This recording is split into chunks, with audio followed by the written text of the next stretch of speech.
Kali anakku mengadakan pesta, aku harus bersembunyi di kamar seperti penjahat. Katanya aku ini tukang sampah yang memalukan teman-temannya yang kaya raya. Tapi saat surat wasiat neneknya dibuka, wajahnya langsung pucat pasi. Namaku Bambang, umurku 55 tahun. Pekerjaanku, petugas kebersihan di Jakarta. Atau kalau orang bilang, tukang sampah. Pekerjaan yang sederhana, tapi halal. Setiap pagi jam 4, aku sudah bangun. Subuh-subuh buta, ketika Jakarta masih tidur, aku sudah mulai bekerja. Mengangkat tong sampah yang berat, membersihkan jalanan, memastikan kota ini tetap bersih untuk semua orang. Aku tidak pernah malu dengan pekerjaanku. Tidak pernah. Karena dengan pekerjaan ini, aku bisa menghidupi keluargaku. Dengan pekerjaan ini, aku bisa menyekolahkan anakku sampai tinggi.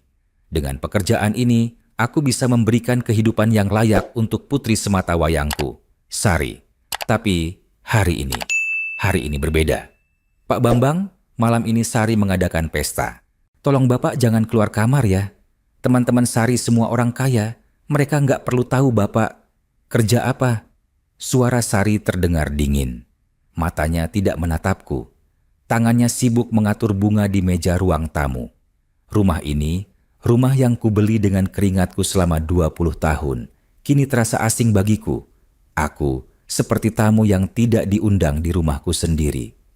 Sari, nak, aku mencoba bicara, tapi kata-kata tercekat di tenggorokan. Bapak mengerti kan?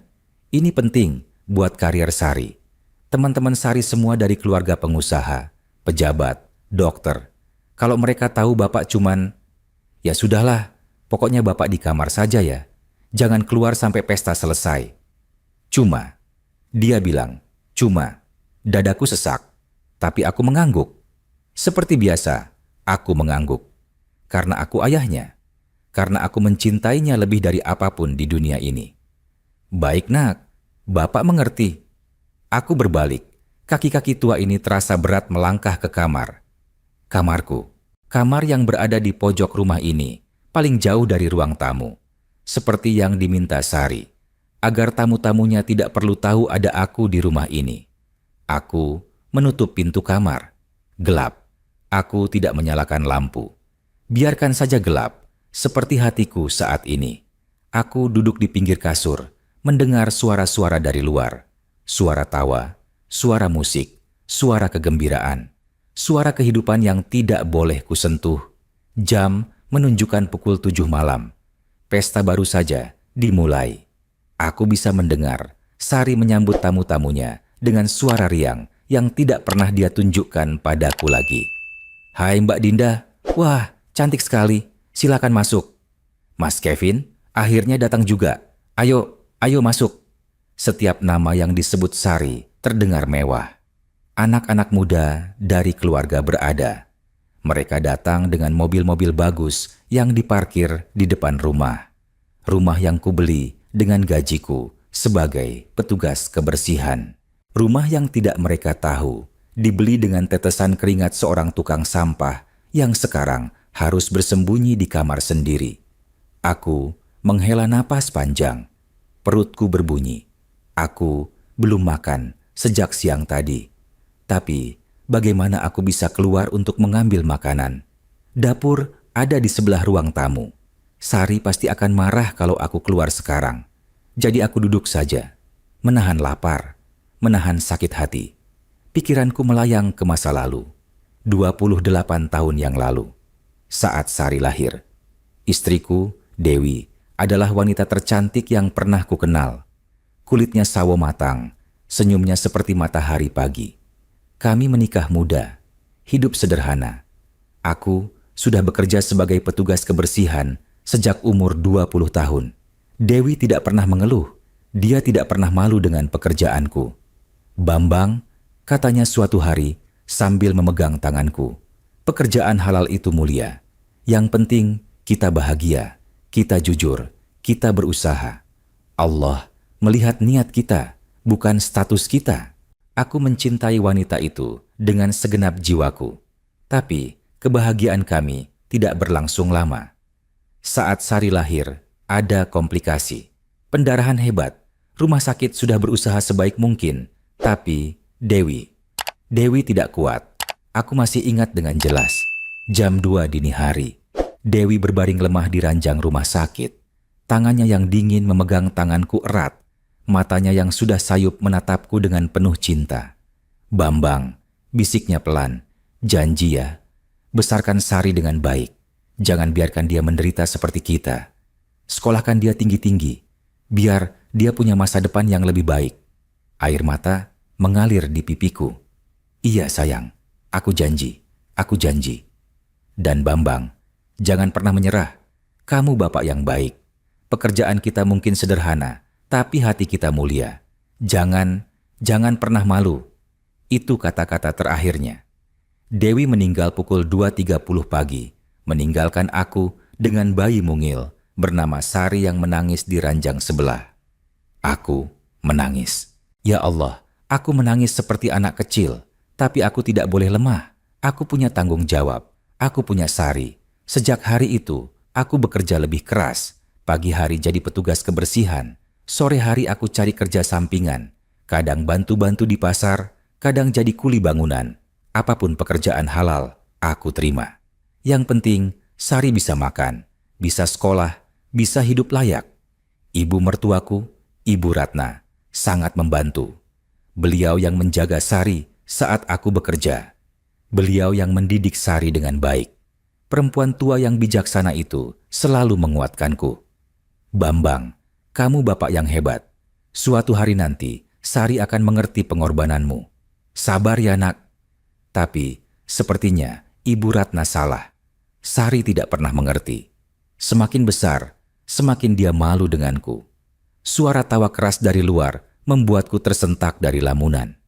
Aku melirik ke pintu kamar. Cahaya remang dari bawah celah pintu mengingatkanku bahwa aku masih terkunci di sini, di rumahku sendiri. Tiba-tiba perutku berbunyi lagi. Kali ini lebih keras. Aku sangat lapar. Mungkin aku bisa keluar sebentar, mengambil makanan di dapur dengan diam-diam. Aku buka pintu kamar perlahan, mengintip keluar. Koridor gelap. Suara pesta terdengar dari ruang tamu di ujung sana. Musik menggelegar. Orang-orang tertawa. Aku melangkah pelan-pelan, seperti maling di rumah sendiri. Sampai di ujung koridor, aku bisa melihat ruang tamu. Penuh dengan anak-anak muda yang berpakaian mewah. Parfum mereka tercium sampai ke sini. Mahal. Aku mengenali aromanya karena dulu pernah lewat di depan toko parfum mewah di mall. Sari berdiri di tengah-tengah, tertawa riang. Dia pakai dress cantik warna biru. Rambutnya di salon. Make up-nya sempurna. Putri kecilku sudah jadi wanita dewasa yang cantik, tapi aku sudah tidak mengenalinya lagi. Aku melangkah lebih cepat ke dapur. Hampir sampai. Tinggal beberapa langkah lagi. Pak, Bapak siapa?" Suara seorang pemuda membuatku membeku. Beberapa tamu menoleh ke arahku. Mataku bertemu dengan mata Sari. Wajahnya berubah. Dari riang menjadi panik, marah. "Oh, dia..." Sari berjalan cepat ke arahku. "Dia petugas keamanan kompleks, sedang patroli." "Sudah Pak, silakan lanjutkan saja." "Petugas keamanan?" Dadaku sakit, lebih sakit dari kemarin. Lebih sakit dari minggu lalu. Tapi aku tidak bicara apa-apa. Aku hanya mengangguk, lalu berjalan cepat ke dapur, mengambil beberapa potong roti, lalu kembali ke kamar. Di kamar, aku duduk sambil memegang roti itu. Tapi aku tidak bisa makan. Tenggorokanku tercekat. Air mataku menetes ke roti itu, membasahinya. "Petugas keamanan," dia bilang. "Aku petugas keamanan, bukan bapaknya." Ya Allah, sampai segitunya dia malu padaku.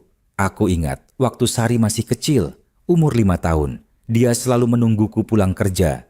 Begitu aku buka pintu, dia langsung lari memelukku. "Bapak, Bapak pulang, Sari kangen Bapak." Dia tidak peduli bajuku bau sampah. Dia tidak peduli tanganku kotor. Dia memelukku erat-erat, mencium pipiku, menceritakan harinya dengan semangat. "Bapak tahu enggak? Hari ini Bu Guru bilang, 'Bapak hebat loh,' kata Bu Guru. 'Semua pekerjaan itu mulia. Bapak kan bikin Jakarta jadi bersih. Hebat kan Pak?' Aku tertawa, mengangkatnya tinggi-tinggi. Bapak punya putri yang paling pintar sedunia. Tapi itu dulu. Sekarang dia bahkan tidak mau mengakuiku sebagai bapaknya. Kapan semuanya berubah? Aku ingat, mulai berubah saat Sari SMA. Aku menjemputnya di sekolah karena hujan deras. Aku pakai seragam kerjaku. Baju orange petugas kebersihan masih kotor karena belum sempat ganti. Sari keluar dari gerbang sekolah bersama teman-temannya. Dia melihatku, wajahnya berubah. "Sari, ayo nak, hujannya deras," teriakku sambil melambaikan tangan. Tapi Sari tidak bergerak. Teman-temannya berbisik-bisik sambil melihat ke arahku. Aku dengar samar-samar. Itu bapaknya Sari ya?" "Loh, kok pakai baju tukang sampah?" "Serius? Bapaknya Sari tukang sampah?" Sejak hari itu, Sari mulai menjaga jarak. Dia minta aku jangan jemput dia lagi. Dia minta aku jangan datang ke acara sekolahnya. Dia minta aku menghilang dari kehidupannya. Dan aku, seperti orang bodoh, menuruti semua permintaannya. Karena aku pikir ini demi kebaikannya. Aku pikir dia butuh ruang untuk berkembang. Aku pikir cintaku yang besar akan membuatnya mengerti suatu hari nanti. Tapi aku salah. Pesta di luar semakin meriah.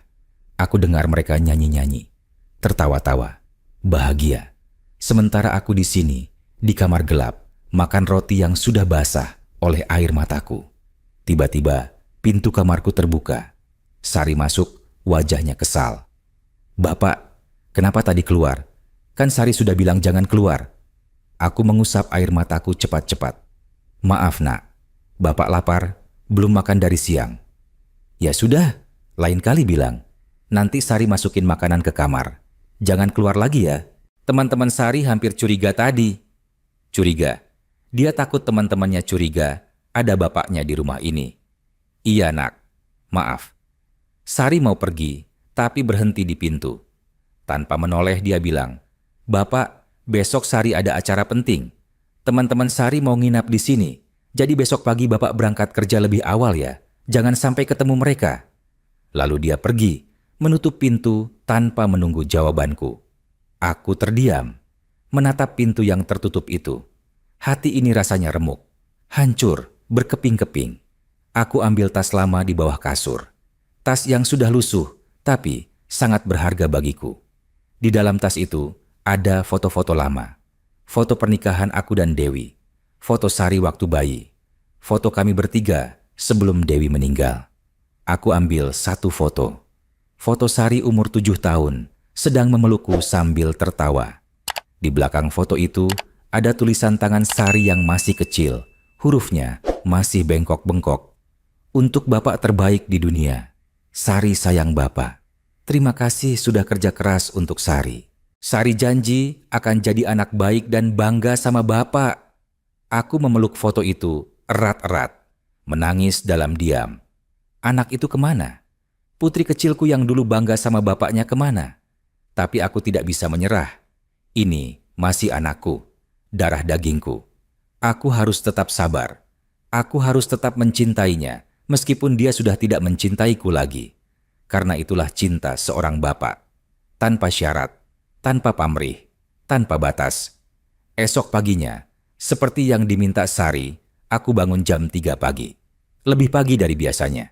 Aku mandi, pakai seragam kerjaku, lalu keluar dari rumah saat Jakarta masih gelap gulita. Aku tidak sarapan. Tidak ada waktu. Yang penting aku pergi sebelum teman-teman Sari bangun. Di halte bus, aku duduk sendirian. Dingin. Angin pagi Jakarta menusuk tulang. Tapi tidak sedingin hatiku. Aku sampai di tempat kerja jam 4 pagi. Rekan-rekan kerjaku heran. "Loh Pak Bambang, kok pagi banget hari ini?" Aku hanya tersenyum. "Nggak apa-apa, mau mulai lebih awal aja." Aku mulai bekerja, mengangkat tong sampah, menyapu jalanan, membersihkan selokan. Pekerjaan yang sama seperti 25 tahun terakhir. Pekerjaan yang membuat putri sematawayangku malu. Tapi aku tetap bekerja dengan sepenuh hati. Karena bagiku, pekerjaan halal itu mulia. Seperti kata almarhumah istriku dulu. Siang hari, saat istirahat, Aku duduk di bawah pohon sambil makan nasi bungkus. Handphoneku berdering. Ada pesan dari Sari. "Pak, hari ini jangan pulang dulu ya. Teman-teman Sari masih di rumah. Bapak pulang aja malam kira-kira jam 10. Makasih." Aku menatap pesan itu lama. Tidak ada embel-embel sayang. Tidak ada tanya kabar. Hanya perintah. Jangan pulang. Jangan ganggu kehidupannya. Aku ketik balasan. "Baik nak. Bapak mengerti." Aku tidak pulang sampai jam 10 malam. Aku tunggu di warung kopi dekat rumah.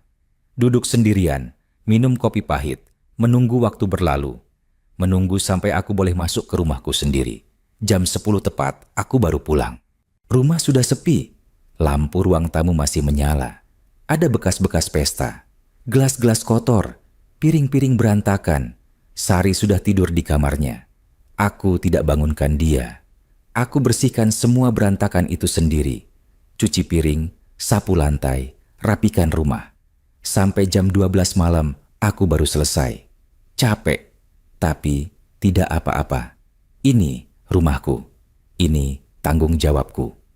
Pagi harinya, saat Sari bangun dan melihat rumah sudah bersih, dia tidak bilang terima kasih. Dia hanya lewat begitu saja, sibuk dengan handphonenya, lalu pergi tanpa pamit. Begitulah hidupku sekarang. Seperti bayangan di rumahku sendiri. Ada, tapi tidak terlihat. Ada, tapi tidak diakui. Beberapa hari kemudian, aku pulang kerja lebih awal karena sakit. Perutku sakit sekali, mungkin maag kambuh karena sering telat makan. Aku masuk rumah dengan susah payah, tubuh lemas. "Sari?" Panggilku pelan. Tidak ada jawaban. Aku lihat sepatunya ada, berarti dia di rumah. Aku ke kamarnya, ketuk pintu. "Sari nak, Bapak sakit nih, bisa tolong?" Pintu terbuka sedikit. Wajah Sari muncul, tapi matanya kesal. "Bapak kenapa sih pulang sekarang? Sebentar lagi ada teman Sari datang." "Tapi Bapak sakit nak." "Ya udah, minum obat aja. Ada di kotak P3K. Bapak kan sudah besar, masa sakit dikit harus dimanja. Sari lagi sibuk nih, ada tugas kuliah. Pokoknya nanti kalau teman Sari datang, Bapak di kamar aja ya." Pintu ditutup. Aku terdiam di depan pintu kamar putri kandungku sendiri. Sakit perutku makin parah. Tapi sakit hatiku lebih parah. Aku ke kamar, minum obat maag yang sudah hampir habis. Tiduran sambil memeluk perut. Keringat dingin membasahi tubuhku. Tapi aku tidak berani keluar lagi. Aku tidak mau bikin Sari marah. Sore itu memang ada teman Sari datang. Seorang cowok. Suaranya keras, sombong. Aku dengar mereka ngobrol di ruang tamu. "Wah, rumahnya bagus ya Sari. Kamu tinggal sendiri?" "Iya, sendirian. Orang tua udah nggak ada." Orang tua sudah tidak ada. Dadaku sesak. Ya Allah, dia bilang aku sudah tidak ada. Aku masih hidup. Aku ada di sini, di kamar yang cuma berjarak 10 meter dari dia. Tapi aku diam saja. Menggigit bibir menahan sakit, menahan air mata, menahan semua.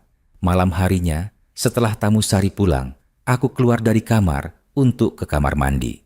Badan masih lemas. Di ruang tamu, Sari sedang beberes. "Sari," panggilku pelan.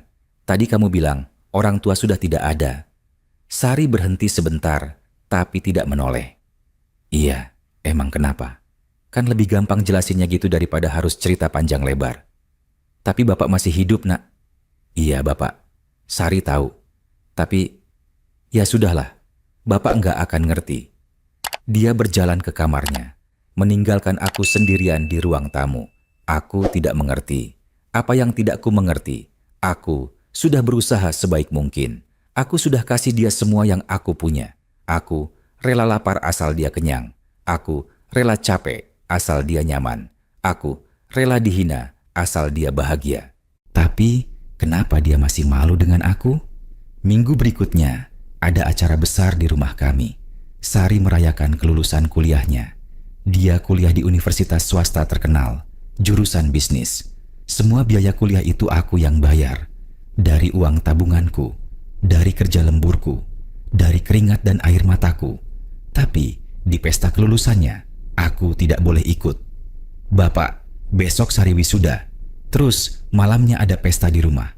Bapak, jangan di rumah ya. Pergi aja dulu, nginep di mana kek? Pokoknya jangan di rumah sampai pestanya selesai. Aku terperangah. Tapi nak, ini kan kelulusan kamu. Bapak kan yang apa pak? Bapak mau bilang bapak yang bayarin kuliah Sari? Iya, Sari tahu. Tapi apa hubungannya? Pokoknya besok bapak jangan ada di rumah. Aku terdiam. Hati ini rasanya hancur total.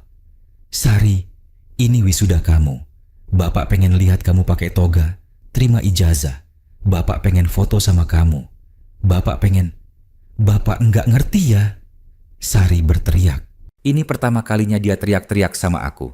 Sari malu. Sari malu punya bapak tukang sampah. Teman-teman Sari semua dari keluarga berada. Bapak mereka pengusaha, dokter, pengacara. Lah bapak, tukang sampah. Bapak pikir Sari nggak malu? Air mataku jatuh. Tapi Sari tidak peduli. Sari udah usaha pak. Usaha supaya bapak nggak malu-maluin Sari. Makanya Sari minta bapak jangan muncul di depan teman-teman Sari. Apa sih susahnya? Bapak tinggal nurut aja. Tapi nak, udah. Sari nggak mau tahu. Besok bapak jangan ada di rumah. Titik. Sari masuk kamar, membanting pintu. Aku berdiri sendirian di ruang tamu. Air mata mengalir deras. Hatiku remuk, hancur. Tidak ada yang tersisa. Malam itu aku tidak bisa tidur. Berbaring menatap langit-langit kamar. Mengingat semua pengorbananku.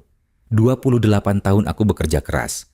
28 tahun aku berjuang sendiri. 28 tahun aku hidup untuk dia. Dan inilah balasannya. Tapi aku ingat janji ke almarhumah Dewi. Aku janji akan besarkan Sari dengan baik. Aku janji tidak akan menyerah. Jadi, keesokan harinya, aku pergi dari rumah. Aku tidak ke wisudanya. Aku tidak ke pestanya. Aku menghabiskan hari itu, duduk di taman kota, menatap orang-orang berlalu lalang, sambil membayangkan wajah Sari pakai toga wisuda yang tidak akan pernah aku lihat. Sari pulang malam hari, aku sudah di rumah. Dia langsung masuk kamar tanpa sapa aku. Besoknya, dia tunjukin foto wisudanya di Instagram. Aku lihat dari handphoneku. Dia cantik dengan toga biru. Senyumnya lebar, bahagia. Tapi aku tidak ada di foto itu. Bapak yang membiayai semua itu tidak ada di sana. Aku save foto itu. Cetak di tempat fotokopi murah dekat kantor.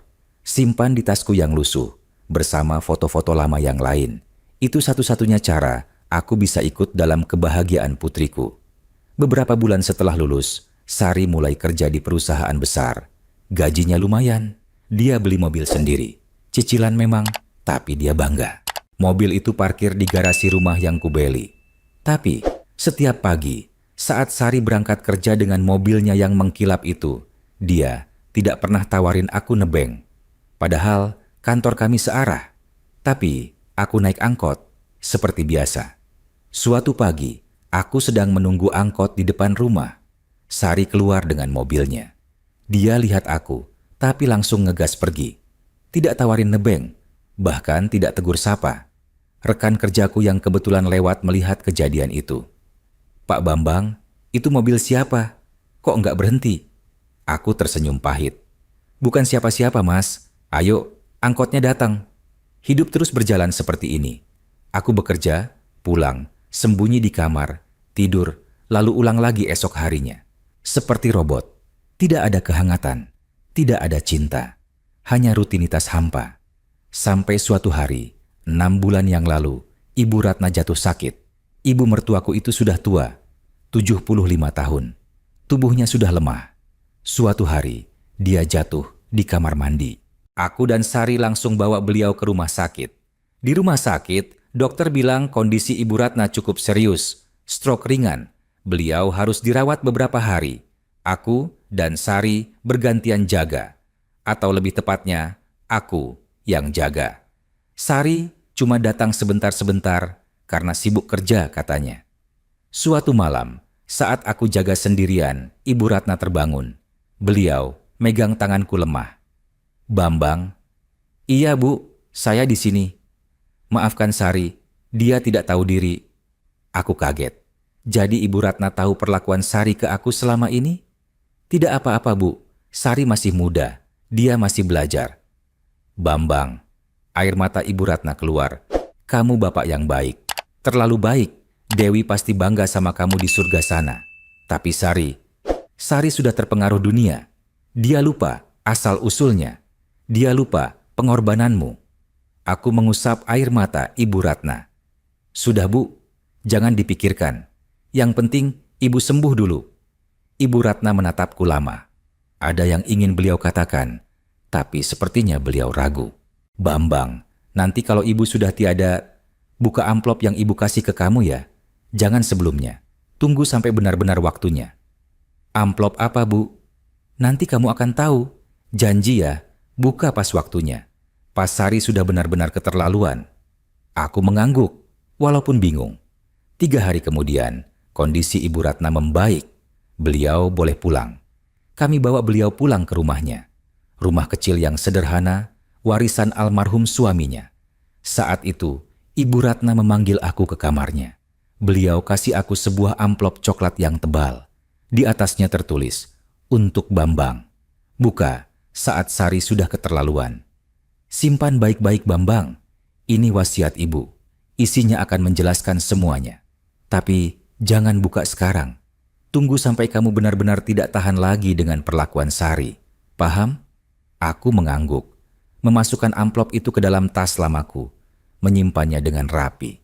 2 minggu setelah pulang dari rumah sakit, Ibu Ratna meninggal dunia. Beliau meninggal dengan tenang, dalam tidurnya. Saat aku dapat kabar dari tetangga Ibu Ratna, aku langsung ke sana. Sari datang terlambat. Begitu sampai, dia langsung nangis histeris, memeluk jenazah Ibu Ratna.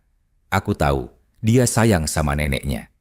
Ibu Ratna adalah satu-satunya orang yang Sari masih hormati. Kami urus pemakaman dengan baik.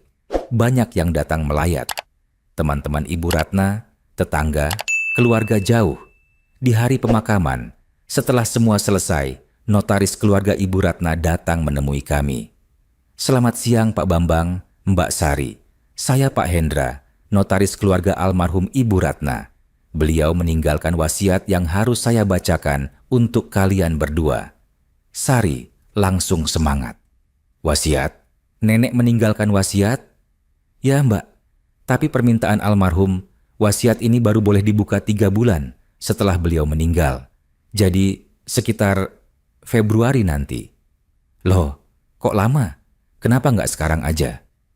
"Itu permintaan terakhir almarhum, Mbak. Maaf, saya hanya menjalankan tugas."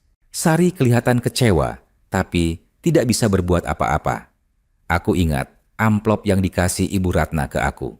Apa isinya? Sama dengan wasiat yang akan dibacakan notaris itu. 3 bulan berlalu, Januari, Februari. Kehidupan kami tidak berubah. Sari masih malu dengan aku. Aku masih sembunyi di kamarku sendiri. Sampai pada hari ini. Hari di mana surat wasiat Ibu Ratna akan dibacakan. Hari ini, Pak Hendra sang notaris datang ke rumah kami. Tepat 3 bulan setelah Ibu Ratna meninggal. Sari sudah menunggunya sejak pagi. Dia bahkan izin tidak masuk kerja. "Bapak, nanti pas notarisnya datang, Bapak di kamar aja ya. Ini acara keluarga nenek, nggak perlu Bapak ikut campur." Aku terdiam. Keluarga nenek? Bukankah Ibu Ratna itu ibu mertuaku? Bukankah aku juga keluarga? Tapi, seperti biasa, aku hanya mengangguk. "Baik nak, tapi kali ini berbeda." Aku ingat pesan Ibu Ratna. Amplop yang beliau kasih harus kubuka saat Sari sudah keterlaluan. Dan aku rasa ini sudah cukup keterlaluan. Pukul 10 pagi Pak Hendra datang. Seorang pria berkacamata, usia sekitar 50-an, membawa tas kulit coklat yang terlihat mahal. Dia disambut Sari dengan ramah sekali. "Selamat pagi Pak Hendra, silakan masuk, silakan." "Pagi Mbak Sari, wah rumahnya bagus sekali." "Ah, biasa saja kok Pak, silakan duduk." "Mau minum apa?" Aku mengintip dari celah pintu kamarku yang sedikit terbuka. Melihat Sari begitu ramah dan sopan sama orang lain. Kenapa dia tidak pernah seperti itu sama aku? "Terima kasih Mbak, air putih saja." "Oh ya, Bapak Bambang tidak ikut?" Dek, jantungku berdegup kencang. Sari kelihatan gugup sebentar. "Oh Bapak, Bapak sedang ada urusan, Pak. Dia titip saya saja untuk dengar wasiatnya. Tapi Mbak, ini wasiat penting. Seharusnya beliau ada di sini. Almarhum Ibu Ratna secara spesifik minta Pak Bambang dan Mbak Sari hadir berdua saat pembacaan wasiat. Sari terlihat tidak suka. Emang kenapa sih, Pak? Kan saya anaknya. Saya yang paling berhak tahu isi wasiatnya. Lagi pula bapak saya cuma menantu, bukan anak kandung nenek. Pak Hendra melepas kacamatanya, membersihkannya pelan. Justru karena itu, Mbak, almarhum Ibu Ratna sangat menyayangi menantu beliau. Bahkan dalam wasiat ini, beliau menyebut Pak Bambang sebagai anak yang lebih berbakti dari anak kandung beliau sendiri. Wajah Sari berubah. Maksudnya, Pak? Nanti akan jelas saat wasiat dibacakan. Tapi saya tidak bisa membacakannya kalau Pak Bambang tidak ada. Itu permintaan terakhir almarhum. Sangat tegas. Sari terdiam. Aku bisa lihat dia mengepalkan tangannya. Kesal. Tapi dia tidak punya pilihan. Baiklah, saya panggilkan Bapak. Sari berjalan ke kamarku dengan langkah kesal. Buka pintu tanpa ketuk. Bapak, keluar. Notarisnya minta Bapak ikut. Aku keluar dari kamar. Jantung berdebar. Ada perasaan aneh. Campuran antara takut dan harap. Di ruang tamu, Pak Hendra berdiri menyambutku. Dia ulurin tangan. Pak Bambang, akhirnya kita bertemu. Saya Hendra, notaris keluarga almarhum Ibu Ratna. Silakan duduk. Aku bersalaman. Tangannya hangat, jabat tangannya erat. Aku duduk di sofa, agak jauh dari Sari. Kebiasaan. Aku selalu jaga jarak dari putri kandungku sendiri. Pak Hendra duduk di tengah-tengah, membuka tasnya, mengeluarkan beberapa dokumen dan sebuah amplop besar berwarna putih. Baik, sebelum saya mulai, saya ingin sampaikan bahwa isi wasiat ini mungkin akan mengejutkan. Tapi saya mohon untuk mendengarkan sampai selesai dengan tenang. Ini permintaan terakhir almarhum. Sari mengangguk tidak sabar. Iya, Pak, silakan dibacakan. Pak Hendra membuka amplop itu, mengeluarkan beberapa lembar kertas, mulai membaca dengan suara jelas. Wasiat terakhir Ibu Ratna Kusuma, ditulis pada tanggal 15 Oktober 2024 dalam keadaan sehat jasmani dan rohani. Aku menelan ludah. Tanggal itu, sehari sebelum Ibu Ratna masuk rumah sakit. Yang terhormat cucuku Sari dan menantuku yang terkasih Bambang. Jika kalian mendengar wasiat ini, berarti nenek sudah tiada. Nenek menulis wasiat ini dengan hati yang berat, tapi dengan harapan ini akan membuka mata Sari akan kebenaran. Sari duduk tegak, alisnya berkerut. Pak Hendra melanjutkan. Sari, anakku sayang, nenek melihat kamu tumbuh menjadi wanita yang cantik dan pintar. Nenek bangga kamu lulus kuliah dengan nilai bagus. Nenek bangga kamu dapat pekerjaan di perusahaan besar. Tapi nenek sedih, sangat sedih, karena kamu tumbuh menjadi orang yang lupa asal-usul, lupa siapa yang membesarkanmu. Dan yang paling menyakitkan, kamu malu dengan bapakmu sendiri. Wajah Sari pucat, matanya melebar. Jangan menyangkal, Sari. Nenek tahu. Nenek tahu kamu sering menyuruh Bambang bersembunyi di kamar saat ada teman-temanmu datang. Nenek tahu kamu bilang Bambang itu petugas keamanan. Bahkan pernah bilang orang tuamu sudah tidak ada.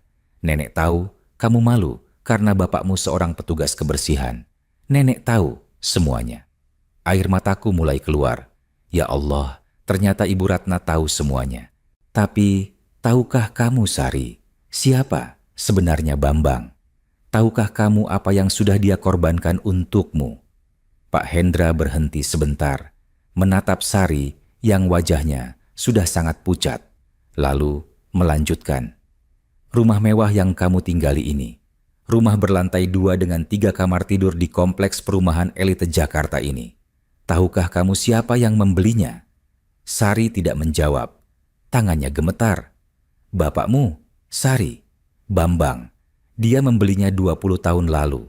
Saat itu kamu masih kelas 2 SD. Dia beli rumah ini secara cash, tidak kredit. Uang cash sebesar 800 juta rupiah di tahun 2005. Kamu tahu dari mana uang itu? Aku ingat. Ya Allah, aku ingat bagaimana aku mengumpulkan uang itu. Bekerja double shift. Triple shift kalau bisa. Pagi sampai malam. Tidak pernah libur. Bahkan saat lebaran aku tetap kerja. Aku kumpulkan setiap rupiah. Setiap keping logam. Simpan di bank. Tidak pernah kupakai untuk diri sendiri. Bambang bekerja sebagai petugas kebersihan dengan gaji 2 juta per bulan. Tapi dia juga kerja sampingan, kuli bangunan, buruh pasar apa saja. Dia bisa dapat 5-6 juta per bulan kalau kerja keras. Dari 6 juta itu, dia hanya pakai 500 ribu untuk hidup. Untuk makan, transport, semua kebutuhan. Sisanya, semua ditabung. Untuk kamu, Sari. Sari mulai menangis, tapi Pak Hendra belum selesai. Selama 10 tahun, dari tahun 1995 sampai 2005, Bambang menabung seperti itu. Hidup sangat hemat, makan seadanya, pakai baju seadanya, tidak pernah jalan-jalan, tidak pernah senang-senang, semua untuk kamu. Dan akhirnya, dia bisa beli rumah ini. Rumah yang kamu pikir warisan dari nenek. Bukan, Sari, ini rumah bapakmu. Rumah yang dia beli dengan keringat dan air mata. Aku tidak bisa menahan tangis. Kenangan masa-masa itu begitu jelas. Aku ingat bagaimana aku rela tidak makan siang demi menabung. Aku ingat bagaimana aku jalan kaki berjam-jam demi hemat ongkos. Aku ingat bagaimana aku sakit tapi tetap kerja karena gaji tidak boleh berkurang. Semua untuk dia, untuk Sari, untuk putri kecilku yang sekarang malu mengakuiku. Tapi itu baru awal, Sari. Suara Pak Hendra melanjutkan membaca wasiat. Sekolah internasional yang kamu banggakan, yang bikin kamu bisa bahasa Inggris lancar, bisa kuliah di universitas bagus. Tahukah kamu SPP sekolah itu 15 juta per bulan? Sari tersentak. 15 juta? Ya, dari SD sampai SMA, kamu sekolah di sana. Bayangkan berapa total biayanya. Ratusan juta, Sari. Hampir 2 miliar untuk 12 tahun sekolahmu. Semua dibayar bapakmu. Tepat waktu. Tidak pernah telat. Tidak pernah menunggak. Pak Hendra menatap Sari tajam. Kamu tahu bagaimana Bambang bisa bayar itu semua dengan gaji petugas kebersihan? Dia kerja sampai sakit. Dia pernah 3 hari tidak tidur karena ambil lembur terus-menerus. Dia pernah pingsan di jalanan karena kecapekan. Tapi dia tidak pernah mengeluh. Tidak pernah bilang ke kamu. Karena dia tidak mau kamu merasa terbebani. Aku teringat masa-masa itu. Masa-masa paling berat dalam hidupku. Setelah beli rumah, aku harus bayar sekolah Sari yang mahal itu. Aku kerja dari subuh sampai larut malam. Kadang aku pulang jam 11 malam, saat Sari sudah tidur. Aku hanya bisa menatap wajahnya yang tertidur pulas, mencium keningnya pelan, lalu tidur beberapa jam, sebelum harus bangun lagi, jam 3 pagi. Kuliah kamu di universitas swasta terkenal itu, biaya per semester 25 juta. 8 semester. Itu 200 juta, Sari. Belum biaya buku, proyektor untuk presentasi, laptop baru yang kamu minta, bahkan uang jajan bulanan 5 juta yang kamu terima. Semua dari bapakmu. Sari sudah menangis terisak-isak sekarang. Tapi wasiat belum selesai. Mobil yang kamu pakai sekarang, yang kamu beli dengan cicilan dari gajimu sendiri, tahukah kamu siapa yang bayar DP-nya? 50 juta DP itu dari bapakmu. Dia kasih kamu dengan senang hati saat kamu dapat kerja pertama. Dia bilang, itu hadiah kelulusan. Kamu terima begitu saja, tanpa ucapan terima kasih yang layak. Ya, aku ingat hari itu. Sari begitu senang dapat mobil. Dia peluk-peluk mobilnya, tapi tidak memelukku. Dia foto-foto dengan mobilnya, tapi tidak foto denganku. Dan sekarang, Sari, sekarang nenek mau tanya, apa yang kamu berikan balik ke bapakmu? Apa yang kamu kasih ke orang yang sudah memberikan segalanya untukmu? Pak Hendra berhenti sejenak. Ruangan hening. Hanya terdengar isakan Sari. Kamu kasih dia rasa malu. Kamu kasih dia penghinaan. Kamu kasih dia kesepian di rumahnya sendiri.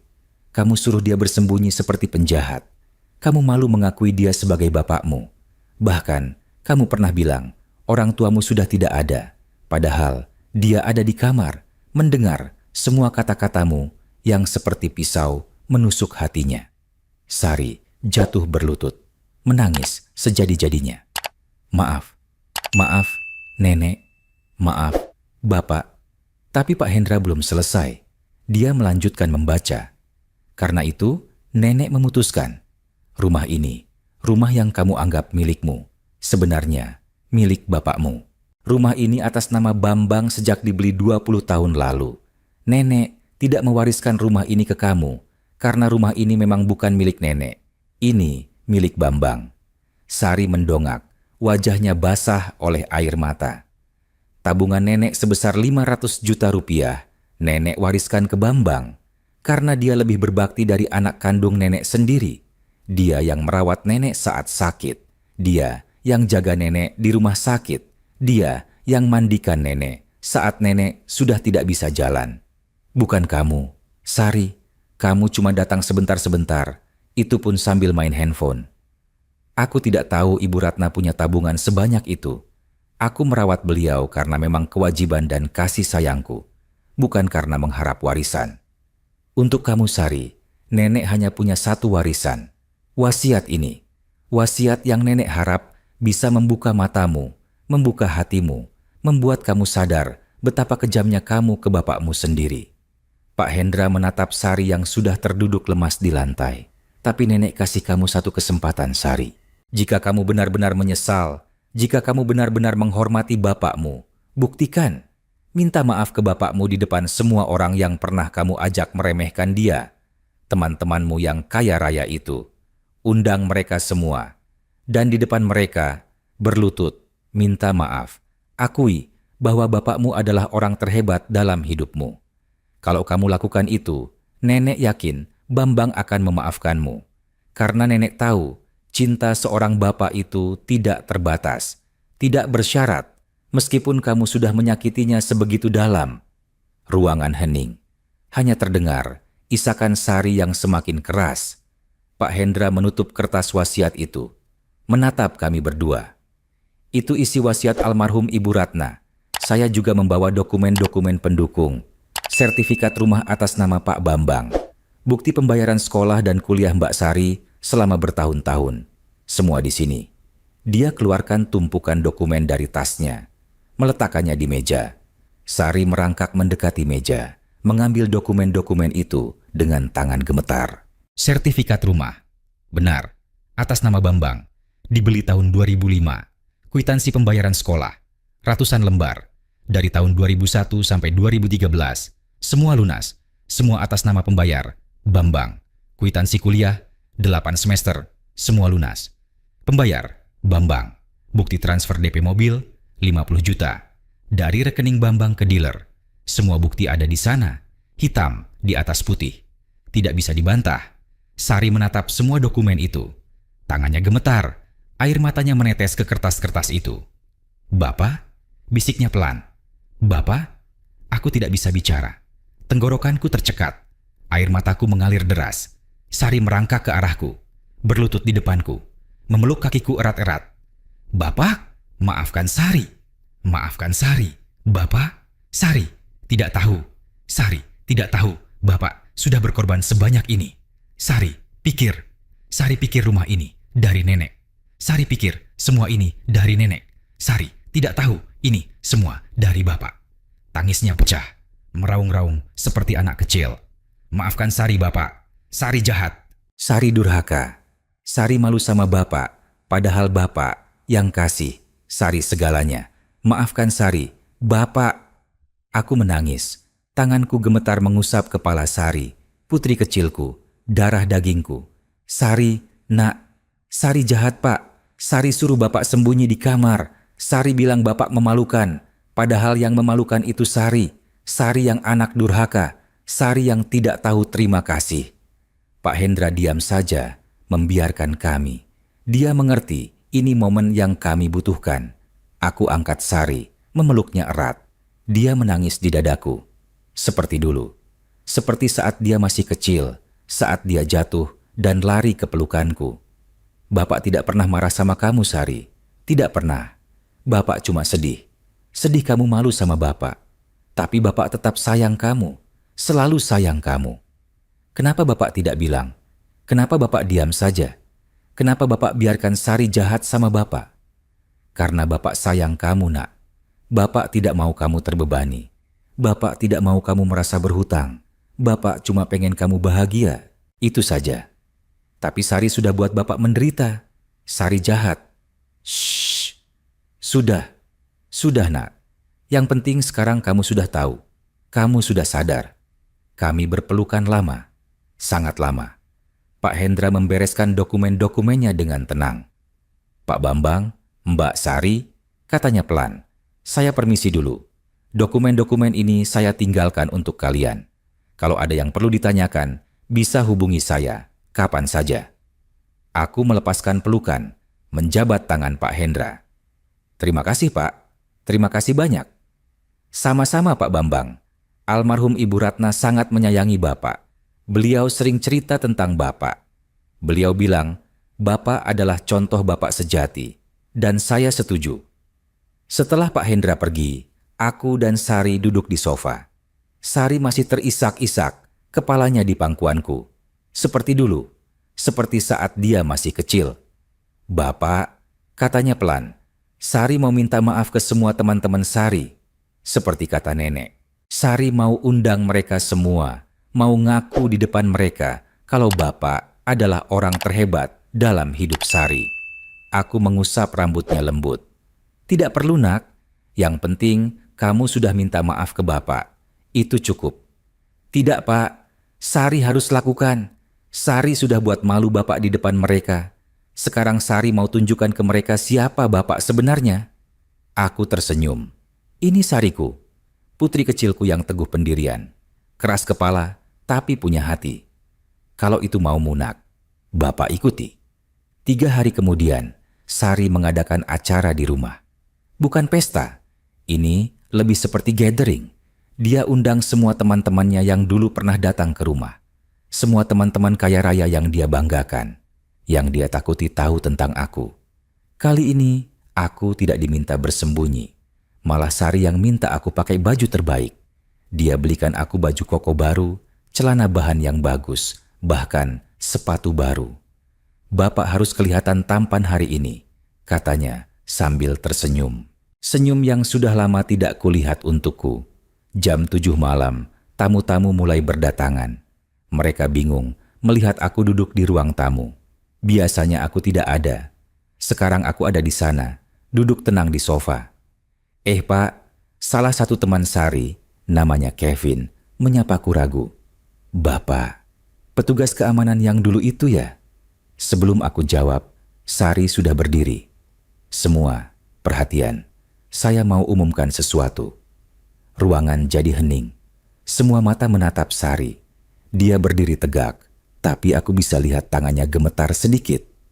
Kalian semua adalah teman-teman baik saya. Kalian semua sudah sering datang ke rumah ini. Dan saya malu mengakui, selama ini saya berbohong ke kalian semua. Teman-temannya saling pandang bingung. Bapak ini, Sari menunjuk ke arahku. Suaranya mulai bergetar. Bukan petugas keamanan, bukan pekerja di rumah ini. Dia bukan orang lain. Sari berjalan ke arahku, berlutut di depanku, di depan semua temannya.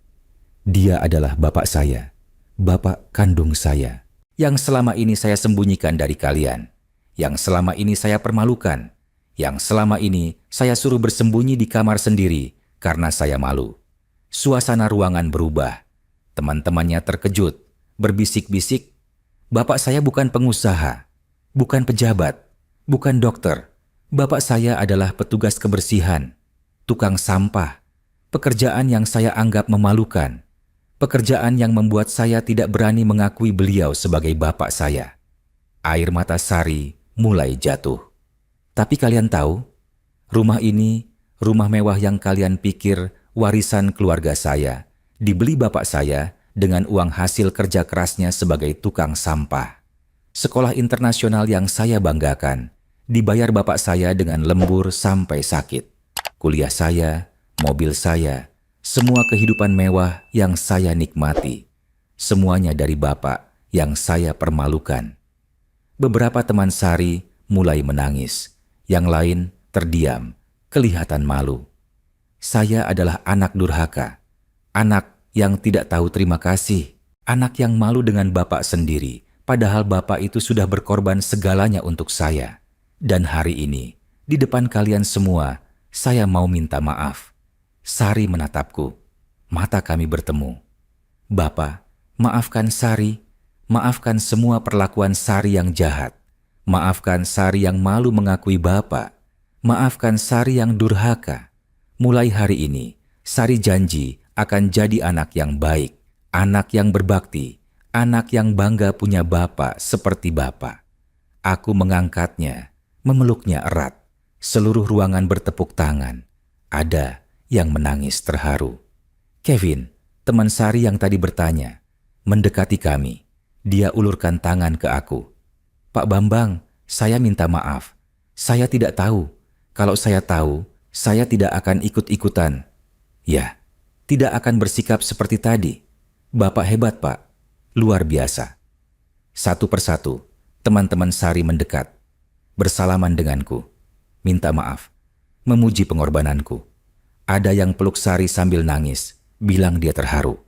Dinda, sahabat paling dekat Sari, memeluk kami berdua. Sari, kamu beruntung punya bapak seperti ini. Bapakku yang pengusaha kaya itu. Dia tidak pernah ada waktu untuk aku. Selalu sibuk. Aku lebih sering sama pembantu daripada sama dia. Kalau aku boleh jujur, aku iri sama kamu. Bapakmu mungkin kerjanya sederhana, tapi cintanya luar biasa. Itu yang paling berharga. Malam itu, untuk pertama kalinya dalam bertahun-tahun, aku tidak merasa seperti orang asing di rumahku sendiri. Untuk pertama kalinya, aku bisa duduk di ruang tamu saat ada tamu. Bahkan mereka minta aku cerita tentang pekerjaanku, tentang bagaimana aku membesarkan Sari sendirian. Dan untuk pertama kalinya dalam bertahun-tahun, aku melihat Sari memandangku dengan tatapan bangga. Tidak malu, tidak jijik, tapi bangga.